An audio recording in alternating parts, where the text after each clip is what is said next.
And a day after devastating floods in Uttarkashi left at least 5 dead and over 50 missing, several questions still remain unanswered on what triggered the floods. Initial reports blamed a cloudburst for the flash floods in Dharali village in Uttarkashi. However, several scientists have now questioned the theory as the region received minimum rainfall at the time. The experts now believe a glacial collapse or a glacial lake outburst may have caused the floods, which washed away an entire village, destroying homes and hotels in the region. Meanwhile, Chief Minister Pushkar Singh Dhami took stock of the situation earlier and met locals affected by the floods.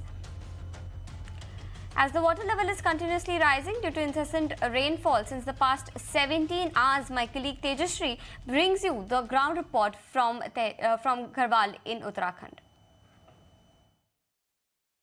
Well, the situation in Uttarkashi and nearby areas is quite serious and concerning.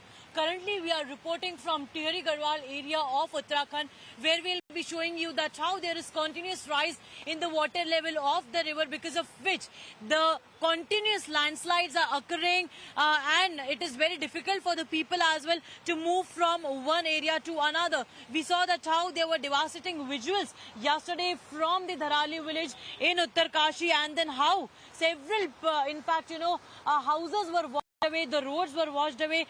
However, relief camps are being set up, but the destruction has been, in a large scale, because of which the condition is very much critical over there. Given the poor weather conditions and the further predictions of the heavy rains over the next couple of days, the administration has already announced that all schools will be shut till July 6th. But as far as the current situation is concerned, you can see that how difficult it is as well to in this area as well, from where we are reporting right now, because of if we move towards Uttarkashi, then there are continuous landslides, because of which it is making difficult as well for the people or commuters or us also to move towards that area. However, the security personnel, the joint operations are being carried on. The security personnel are trying to, remove the debris and reconnect the roads, but it is not that easy as it seems.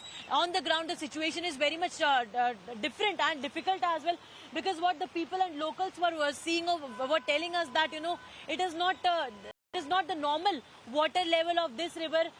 In the normal days, the water level is quite low, but the intensity with which the river is flowing, you can just understand the condition, that what the condition must be over here.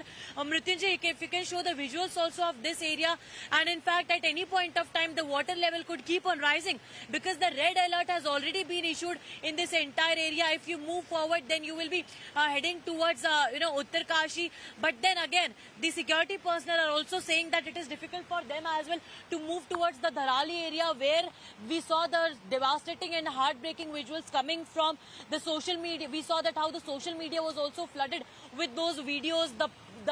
We could hear people screaming for help, but again the security personnel are trying to establish contact, but the connectivity of roads is not just the road is poor, but also the connectivity of a network is very much poor over here, which makes it more challenging. However, the place where we are reporting right, the entire area, seems to be on red alert. But yes, continuous efforts are being made to rescue people.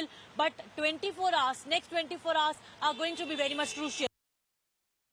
Right, to take this discussion further, we are joined on the show by Rajit Sengupta, the Associate Editor at Down to Earth. Welcome, Rajit, to ET Now. Thank you so much for speaking to us. You've been covering climate for a while now, and you're familiar with, the conditions that are in Uttarakhand. These recent flash floods, is it out of the usual, rainfall that the region receives? No, unfortunately not. So what we've been seeing, we've been tracking the number of extreme weather days for the past 4 years.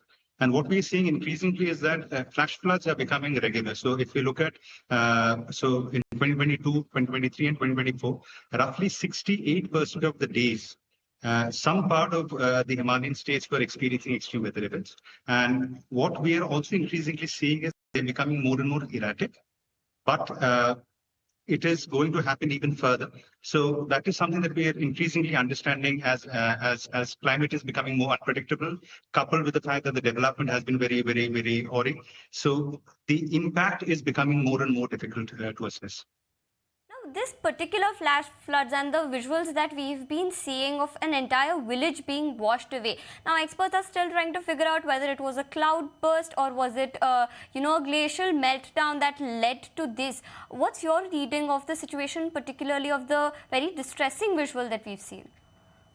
So what we need to understand is that, so obviously the definitions are quite different. If it is a cloudburst, it basically means that a lot of rainfall in a localized area. So 100 mm of rainfall in a localized area in a very brief period of time. If it is a glob, then it is a different thing altogether.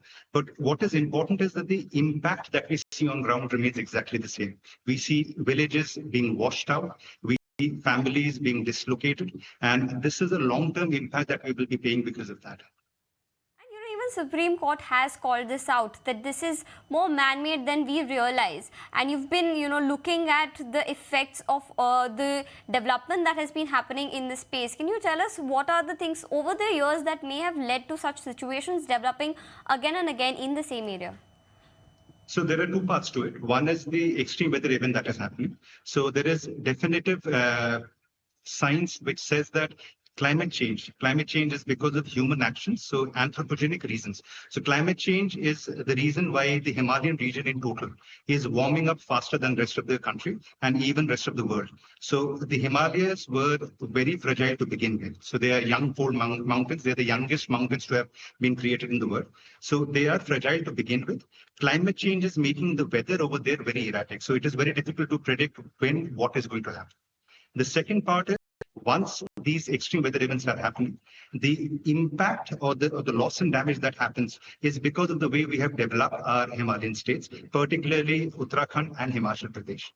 So that is basically what is increasing the impact of these extreme weather events. So small little things that we are trying to build our mountains the same way we are building our plains. So that is one reason. We know that deforestation is on the rise. So forests play a very vital role in terms of holding the soil. So a lot of the videos that you would have seen since yesterday, the water is all gray and muddy.